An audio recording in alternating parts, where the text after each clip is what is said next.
오늘 함께 나눌 말씀은 호세아 6장 1절에서 3절까지입니다. 다시 낭독하시겠습니다.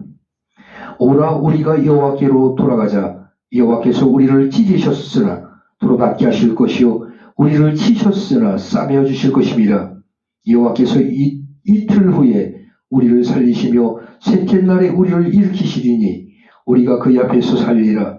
그러므로 우리가 여호와를 알자. 힘써 여호와를 알자. 그의 나타나심은 새벽빛같이 어김없나니 비와 같이 땅을 적시는 늦은 비와 같이 우리에게 임하시리라 하니라. 오늘 함께 나눌 말씀의 제목은 힘써 여호와를 알자 라는 제목을 가지고 우리 모두 은혜를 나누도록 하겠습니다.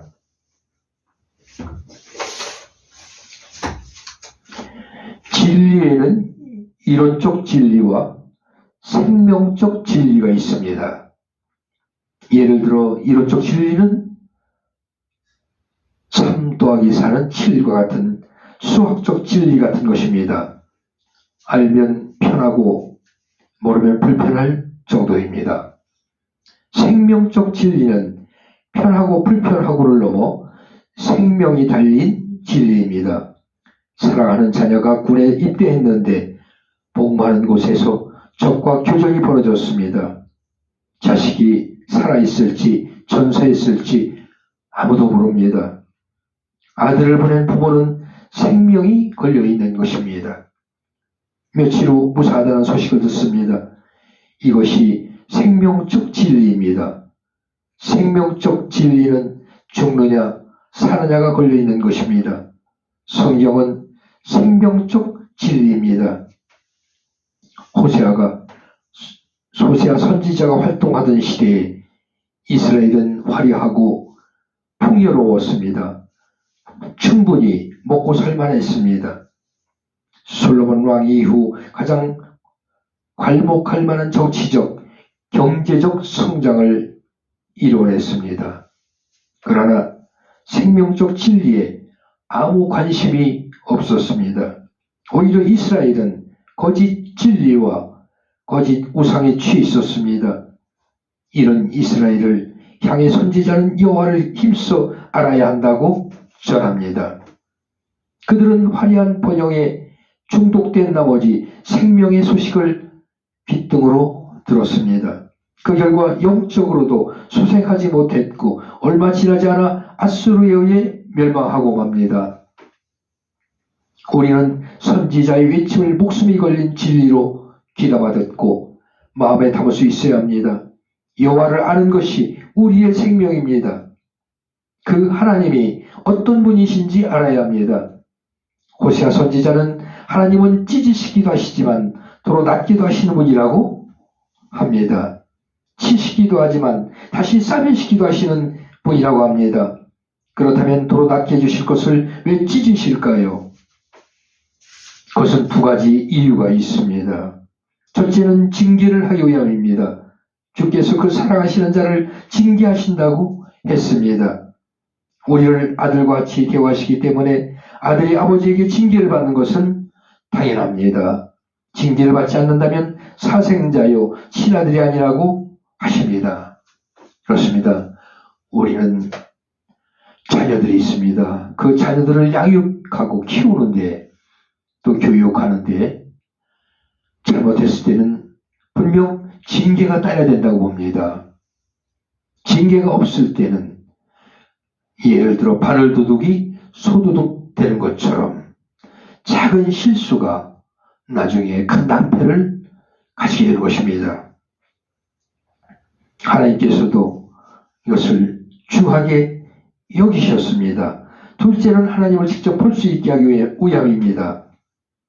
하나님께서 욥을 사탄에게 맡겨서 그 인생을 찢으시고 치셨습니다. 욥은 그 험한 과정을 거친 후에 이렇게 고백합니다. 내가 죽게 대하여 귀로 듣기만 하였사오나 이제는 눈으로 주를 배움나이다. 욥기서 42장 5절에 이렇게 말했습니다. 하나님에 대해서 100번 듣는 것보다 직접 한 번 눈으로 보는 것이 나은 것입니다. 믿음의 선진들은 구주를 생각만 해도 내 마음이 좋거든 그 얼굴 배울 때에야 얼마나 좋을까라고 찬송하며 하나님을 배우는 것을 소원하였습니다. 우리 믿는 자의 소원은 주님을 보는 것입니다. 지금 하나님을 영접하는 것입니다. 아마 많은 성도 중에 정말 주님을 보신 분이 있을까요? 궁금하기 짝이 없습니다. 저는 생전에 보지는 못했지만 꿈속에서 수년 전에 보았습니다. 아버지께서 예수 그리스도를 보내시고 그 제자들과 함께 저에게 성경책을 건네주신 그러한 꿈을 꾸었습니다. 이렇게 해서라도 주님을 배웠을 때 너무나 감격스럽고 정말 꿈이 꿈만 같았습니다. 둘째는 하나님을 직접 볼 수 있게 하기 위함입니다. 하나님께서 욥을 사탄에게 맡겨서 그 인생을 찢으시고 치셨습니다. 욥은 그 험한 과정을 거친 후에 이렇게 고백합니다. 내가 죽게 대하여 귀로 듣기만 하였사오나 이제는 눈으로 주를 배옵나이다. 하나님에 대해서 100번 듣는 것보다 직접 한 번 눈으로 보는 것이 나은 것입니다. 믿음의 선진들은 구주를 생각만 해도 내 마음이 좋다고 이렇게 소원하고 있습니다. 엎친 데 겹친 욕으로 안으로는 근심되는 일, 밖으로는 곤란한 일을 겪고 있다면 우리는 사생아가 아니라 하나님의 친아들이라는 것을 명심하시기 바랍니다. 그리고 듣기만 했던 하나님을 직접 볼 수 있다는 기대를 가지시기 바랍니다. 하나님을 배우고 아는 것이 우리 인생에서 남길 수 있는 가장 큰 의미 있는 일입니다. 우리는 늘 하나님의 말씀을 묵상하고 또 기도하며 간구할 때 하나님 우리에게 가까이 오시고 우리를 영접하시고 우리의 원하는 그 모든 것들을 아버지 들어주신 것입니다. 여러분 기도하십시오. 찬양하십시오. 또 말씀을 전하십시오. 우리가 늘 하나님 중심으로 행할 때 하나님이 우리를 믿음의 반석이 굳게 세울 줄로 믿습니다. 다시 기도하시겠습니다. 고난과 고통의 시기에 하나님을 보게 하옵소서. 우리 모두 우리 인생에서 가장 의미 있는 것이 무언가를 깨닫게 하게 하여 주시옵소서.